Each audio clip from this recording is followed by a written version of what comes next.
Their first ever conference finals win last night, playoff P has taken over as the leader of the Clippers since losing his partner Kawhi Leonard in Game 4 of the Jazz series. But he also received criticism, especially after missing key free throws at the end of Game 2 in the Clippers' loss. Doris Burke isn't having any of it. Take a listen.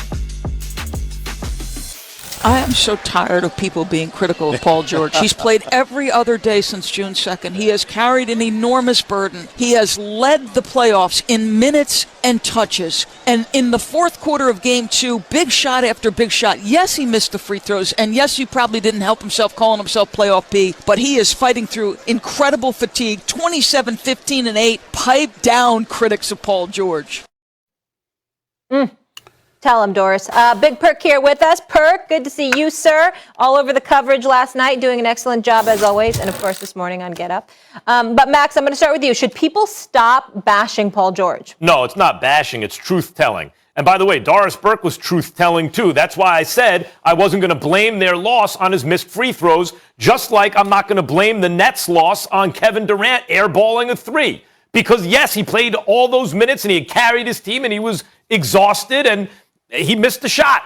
Same thing with Paul George. She pointed it out. He's been carrying his team, or at least leading a team in the absence of Kawhi. He's played more than anybody else. He plays both ends of the floor, and he missed some free throws. That's not the only reason they lost that game. So she's right about that. She's telling the truth.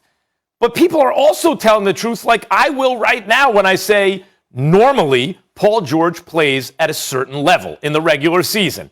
Not quite MVP level, but it ain't just a run-of-the-mill all-star either. It's an all-star plus level. And in the playoffs, he's usually worse than that. Actually, in these playoffs, even when his numbers aren't great, I think he's taken strides in the right direction. Still, would I say he's as good as he normally is when the pressure's not on as much? No, I wouldn't. And was I surprised that he missed the free throws? No, I wasn't. We all see it. Like, you don't want to hang a dude with that rap, right? You understand I take no pleasure in saying it, but you look at a dude like Trae Young, you can see the bigger the moment, the better he plays. And Paul George seems to have the opposite issue. The bigger the moment, the lesser the version of himself he becomes. Now, normal Paul George is an excellent player. So even a lesser version of him, I'll take it on my team, right? It's an above average starter. But we all see it. It's not even last night. He played defense, but he didn't have a great offensive game. They could use a great offensive game right now from Paul George. Let me chime in here. First of all, thanks to Big Perk for the job you did yesterday on SportsCenter with Stephen A. I think you're doing a sensational job, and I love you for the job that you're doing, big bro. I just wanted to say that on national television. Let me say this about Doris Burke and Molly, Max, Perk. I respectfully disagree with Doris Burke because I want to get into a bigger issue.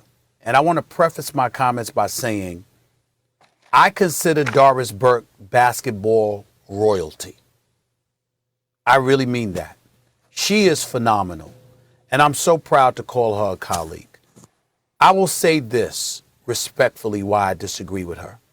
Because I think that her comments ventured a touch away from just the game.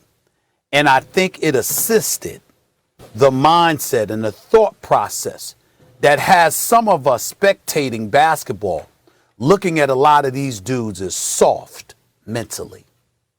The reality of the situation is clear. These players are the best basketball players in the world. We all know that. When we're evaluating them against each other. We're saying, excuse me, we know you better than any average Joe out there.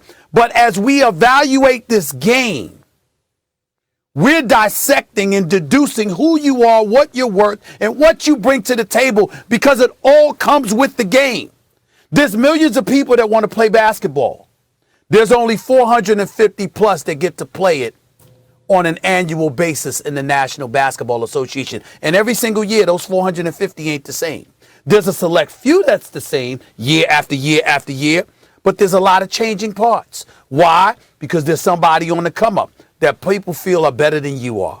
and they're the ones that get the check, and they're the ones that get to ride first class, and they're the ones that get to live in 5-star hotels as opposed to being in the G League like Big Perk was explaining to me yesterday on 8 and 10-hour bus rides, living in Motel 6s and Western Inns and all of this other stuff.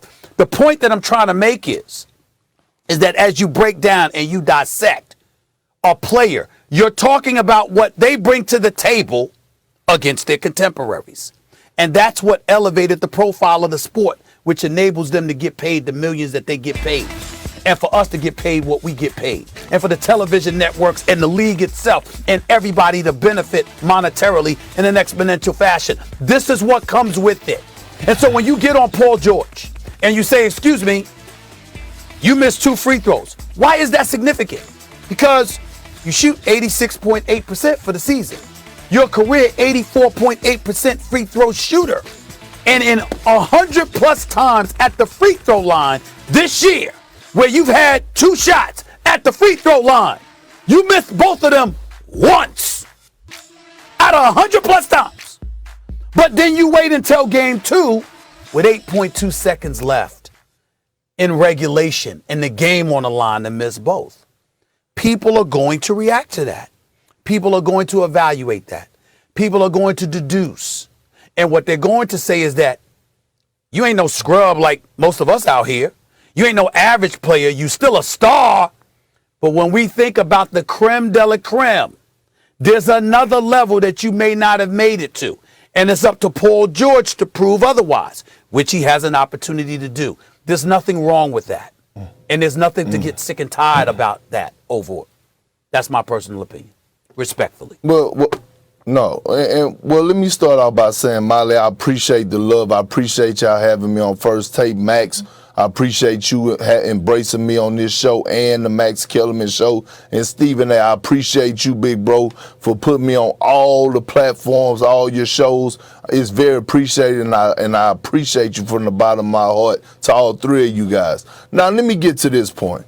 Doris Burke is a GOAT at what she does, what she brings to the table. I love listening to her commentary. Sure. I think she's a wonderful human being outside of that. Great spirit, great energy, just an all-around great person. But I disagree, and here's why, okay? Paul George put the pressure on himself. He put the pressure on himself. No other person in the world gave him the nickname Playoff P. He gave himself that nickname. So with that being said, you put yourself under a microscope to perform well at the highest level when it matters the most. So when it's time to deliver, people are watching you very closely.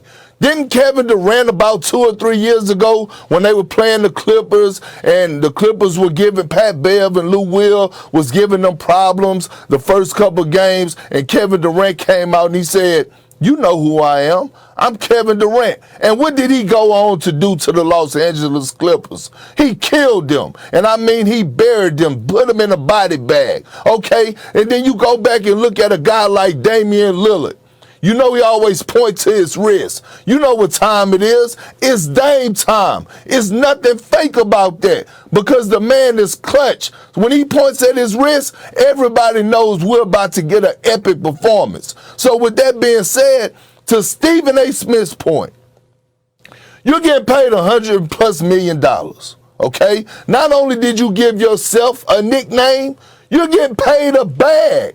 At the end of the day, you're getting paid to deliver in great fashion, especially when it matters the most. And look, I would sit back and I would feel sorry for Paul George if I didn't play the game. I would sit back and say, oh, it's not fair for Paul George to get criticized if I didn't play with 10 Hall of Famers. But with that being said, I don't want to hear that. You can miss me with that. If Paul George performs well, I'm going to give him his props. If he don't, then I gotta tell it like it is. We have to keep it 100. I don't understand why people get so sensitive and say, back off Paul George. Nobody backs off LeBron James when he don't finish the finals. He takes the heat like a man. I just don't understand these guys and people being sensitive and all this. No, playoff P, Paul George gave himself his own nickname. Live up to it. Well, guys, Paul George has top 10 talent. Stephen A., to your point, we know everyone in the NBA is great. It's barely an exaggeration to say everyone on the earth who can play in the NBA is playing in the NBA. I don't think there's a more competitive endeavor on the planet Earth, right? You get to be a big star. It's fun to do. It's not tackle football.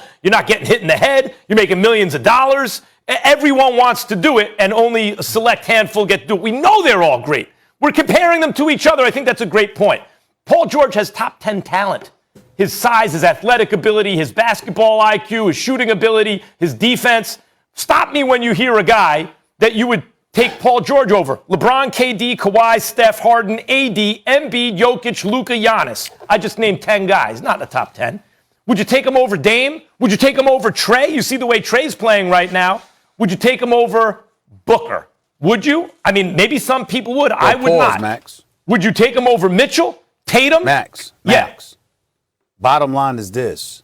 Even if you're not a top 25 player in the NBA, you're still big time. You might not be a superstar, but you're still big time when you consider there's 450 players in the NBA. No doubt. That's my point. Paul George, this is an issue I think that Doris Burke is identifying. That on the one hand, we think of Paul George as almost a fringy top 10 player, top 15. Yep. He might not be top 20.